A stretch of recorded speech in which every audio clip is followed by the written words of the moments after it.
오늘 말씀은 아모스서 7장 10절부터 17절까지 말씀입니다. 교독하시겠습니다.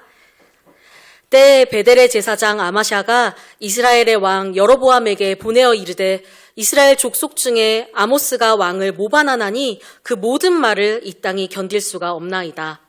아모스가 말하기를 여로보암은 칼에 죽겠고 이스라엘은 반드시 사로잡혀 그 땅에서 떠나겠다 하나이다.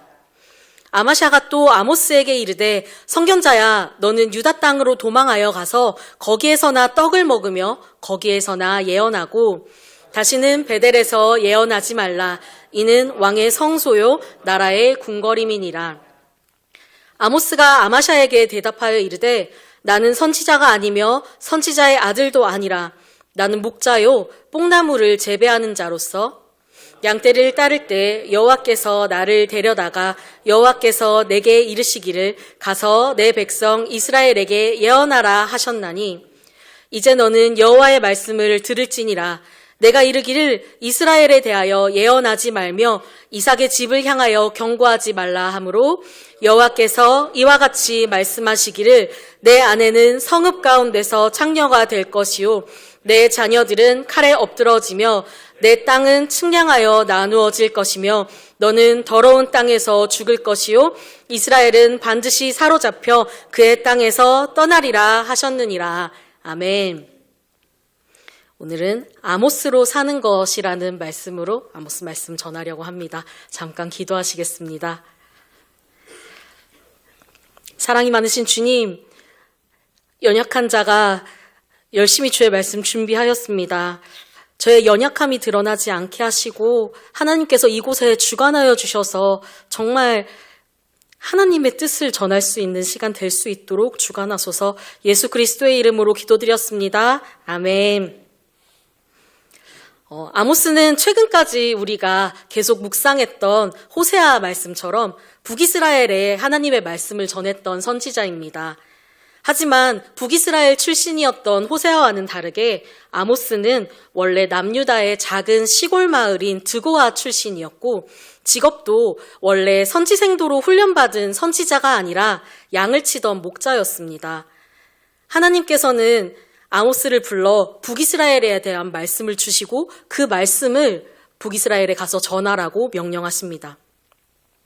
화면에 보시는 아모스 1장 1절처럼 아모스가 말씀을 전한 시기는 우시야 왕이 남유다를, 여로보암 2세가 북이스라엘을 통치하던 시기였습니다. 여로보암 2세가 통치하던 시기는 북이스라엘이 가장 번영하던 시기였습니다. 열왕기하 14장 25절 말씀에 보면 요나의 예언대로 여로보암이 이스라엘 영토를 하맛 어귀부터 아라바 바다까지 회복했다고 기록되어 있는데 원래 예후가 죽으면서 북이스라엘이 그들의 땅을 아람 왕 하사엘에게 엄청나게 빼앗겼었습니다. 그런데 여로보암 2세 때 이 영토를 완전하게 되찾게 된 것입니다. 다음 화면에 보시면 지도가 등장하는데요. 왼쪽에 보이는 그림의 주황색 영역이 바로 여로보암 2세가 즉위하기 이전 여호아하스랑 요아스 때의 지도입니다. 주황색 영역이 바로 북이스라엘의 영역인데요. 이 지도, 그 오른쪽에 보이시는 지도가 바로 여로보암 2세 때입니다. 이 지도가 배율조차도 다릅니다. 그 사해랑 갈릴리 바다의 크기를 한번 주목하여 봐주십시오. 그걸 감안하고 이 지도를 관찰하면 도대체 얼마나 많은 땅을 다시 회복한 것인지, 여로보암 2세가 얼마나 영토를 회복했는지를 우리가 정말 실질적으로 느낄 수가 있습니다. 땅만 회복한 것이 아니라 경제적으로도 굉장히 부유해졌습니다. 교역로를 넓히면서 무역이 굉장히 활성화됐고 이로 인해 부유한 상류계층이 등장했습니다. 이들은 몹시 화려한 집들을 지었고 사치품을 즐기면서 부유한 생활을 계속해서 즐겼습니다. 겉으로 보기에는 누구나 동의하듯이 정말 북이스라엘의 황금기 그 자체였습니다. 참 재밌게도 종교 역시 몹시 번성했던 시기입니다. 성전은 날마다 사람들로 가득 찼고 제사는 끊임없이 드려졌습니다. 아모스 4장 4, 5절 말씀에 보면 베델에서 또 길갈에서 아침마다 제사를 드리고 3일마다 11조를 드렸다고 합니다.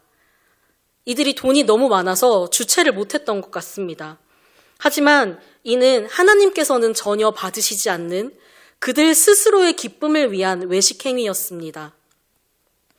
영토의 회복과 경제적인 풍요, 외서로부터의 안정 모두 자신들이 너무 잘해서 하나님께서 복을 주신 것처럼 그렇게 여겼습니다.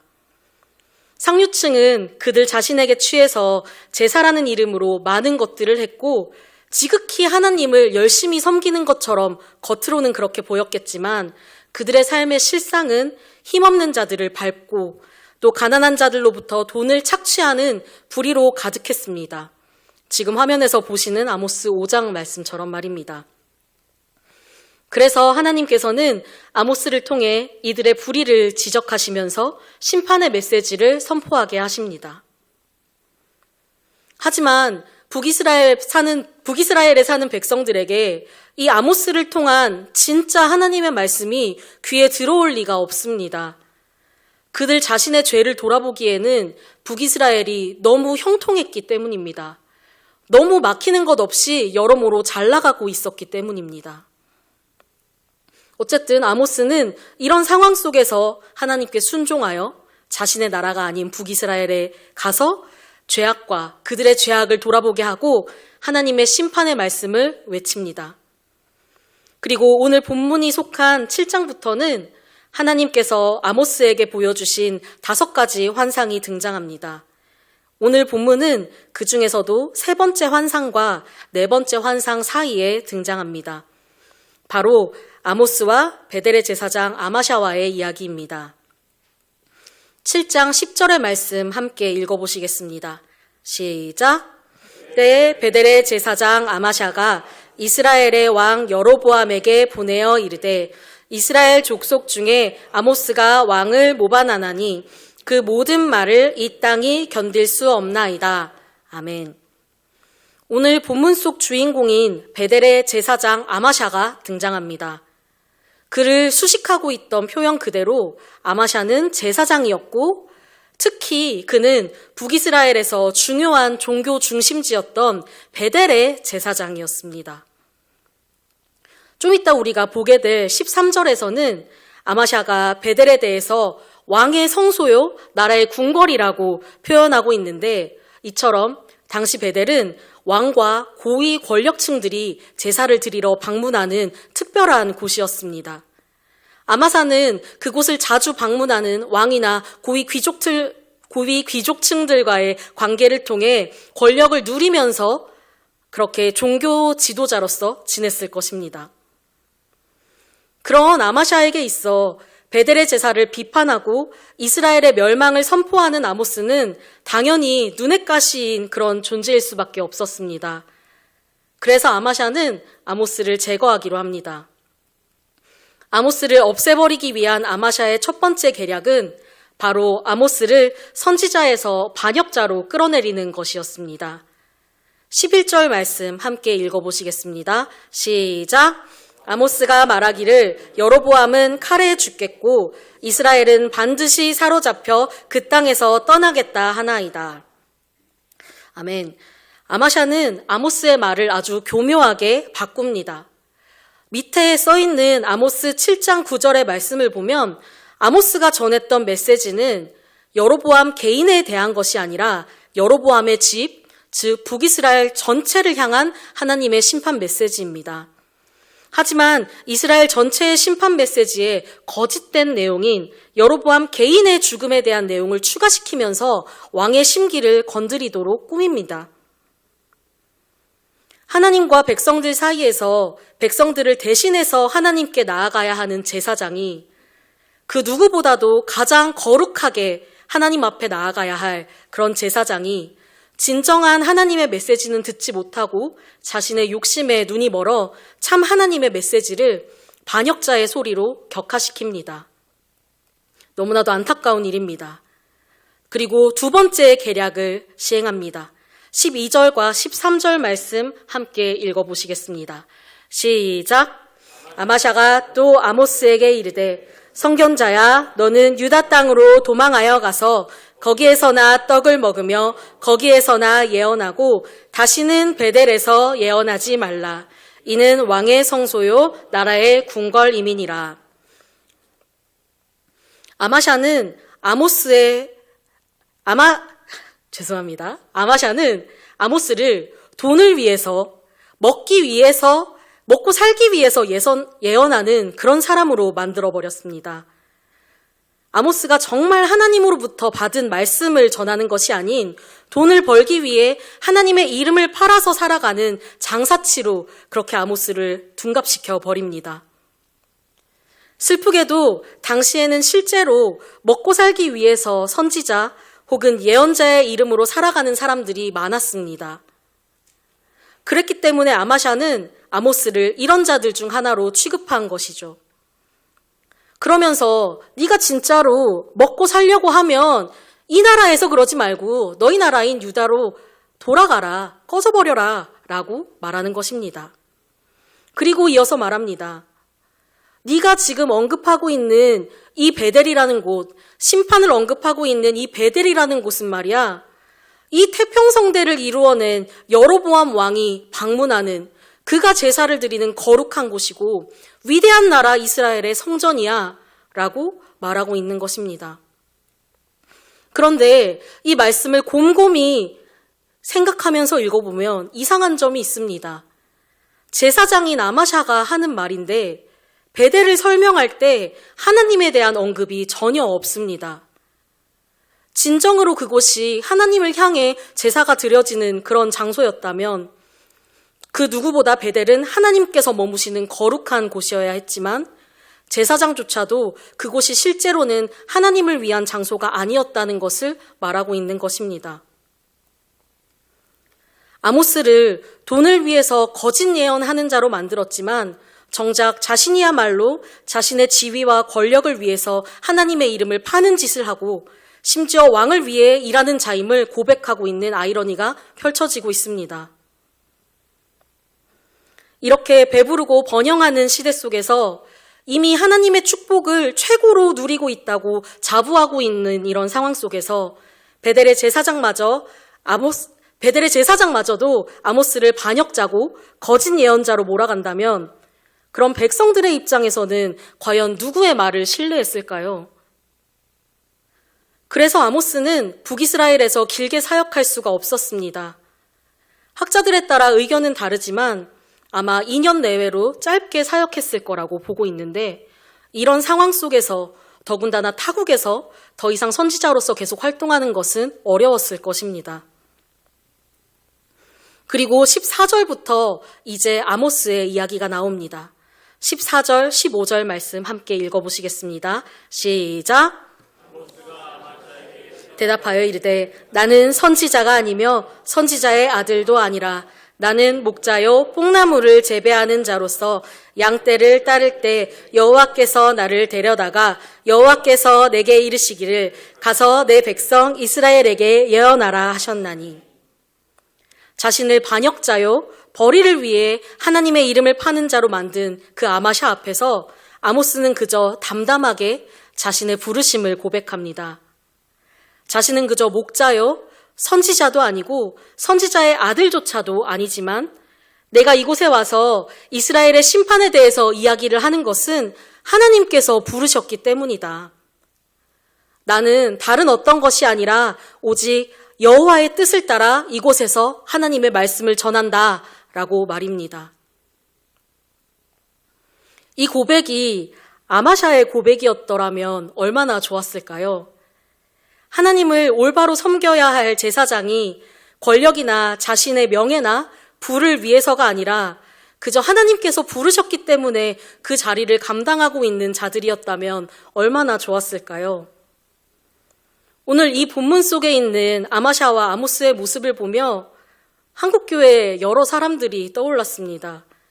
비록 제가 누군가를 옳고 그르다고 평가할 수 있을 만한 그런 사람은 전혀 아니기는 하지만 이 작은 나라에 있는 교회 안에서도 내가 바로 하나님이 보내신 종이다 라고 외치면서 아마샤와 아모스처럼 상반되는 말을 하는 자들이 너무나 많지 않습니까? 그들을 바라보면서 우리가 어떻게 해야 할지를 생각할 때 우리는 오늘 본문 속의 아모스를 떠올려야 합니다. 하나님께서 우리를 부르신 소명 안에서 묵묵히 공의와 정의를 실행하면서 살아나가야 합니다. 특히 하나님의 말씀을 맡은 자들은 하나님의 말씀이 우리에게 진정으로 말씀하시고자 하는 것이 무엇인지 더 깨어서 분별하면서 내 개인의 논리를 옹호하는 수단으로 말씀을 이용하지 않으면서 말씀 그대로 하나님의 뜻을 전해야 할 것입니다. 그렇게 자신의 소명을 기억하며 그 자리를 지키고 있는 아모스를 통해 하나님께서는 아마샤에게 말씀을 전하십니다. 고작 한 나라의 왕으로부터 예쁨 받아서 권력을 누리려고 하는 그 아마샤에게 모든 만물과 세상을 다스리는 진정한 왕이시자 통치자로서 그리고 마땅히 뜻대로 심판하실 수 있는 심판자로서 심판의 메시지를 전합니다. 16절과 17절 말씀입니다. 함께 읽어보시겠습니다. 시작. 이제 너는 여호와의 말씀을 들을지니라. 내가 이르기를 이스라엘에 대하여 예언하지 말며 이삭의 집을 향하여 경고하지 말라 하므로 여호와께서 이와 같이 말씀하시기를 내 아내는 성읍 가운데서 창녀가 될 것이요 내 자녀들은 칼에 엎드러지며 내 땅은 측량하여 나누어질 것이며 너는 더러운 땅에서 죽을 것이요 이스라엘은 반드시 사로잡혀 그의 땅에서 떠나리라 하셨느니라. 아멘. 그리고 진정한 왕 되시는 여호와 하나님의 말씀대로 이 심판의 예언들은 그대로 성취됩니다.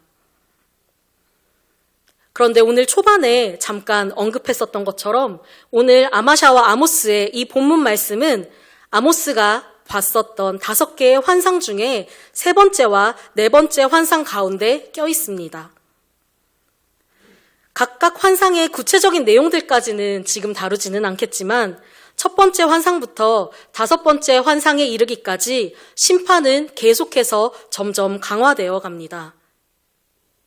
이 중 하나님께서 아모스에게 첫째 환상과 둘째 환상을 보여주실 때는 아모스가 하나님께 중보 기도를 드리는 모습이 등장합니다. 아모스는 이스라엘 백성들의